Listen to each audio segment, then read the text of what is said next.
Alright, it's Mr. Carson again, and we're going to look at today how we can do a scatter plot and trend line with the data we gathered in our last session.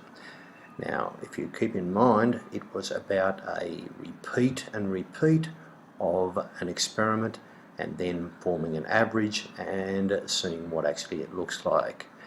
Now, we do use scatter plots quite a bit in science because we realise that the data we gather is not always accurate.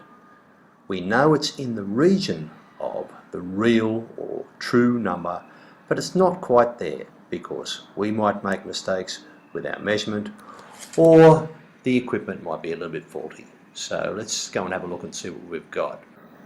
Here is the table of data that we gathered last time, and we saw how to make averages and everything. So let's see how we can convert this into something a bit more meaningful and visual. Right, so as before, we highlight what we need to do. And we've got it blue, and we've got the blue lines around this, hash blue lines around everything we want to do.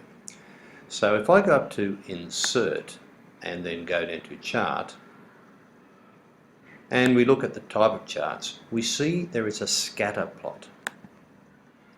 So I'm going to look at the top scatter plot, and it shows us how we have some numbers. Alright, and this is what's going on with it.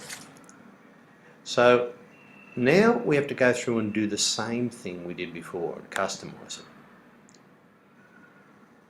And this was about, if you remember, this was about the time it takes for a piece of Mg for magnesium to fully react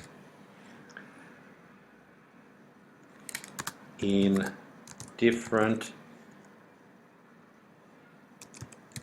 concentrations of hydrochloric acid, wasn't it? I think that's what we used. Concentrations of HCl.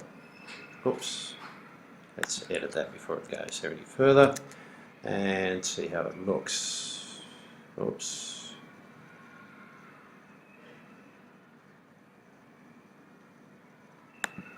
Just got to go and edit this section out here, and we've got to make that a capital H for hydrogen. There we go. Now, so that's looking okay.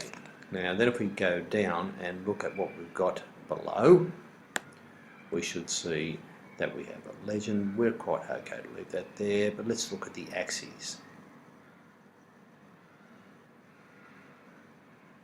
If we do the horizontal one first, this was, in this time, those numbers correspond to the concentration of HCl, and we use the term molarity, but if you're a bit older we might have it in terms of moles dm minus 3, moles per decimeter cubed, which is the same thing.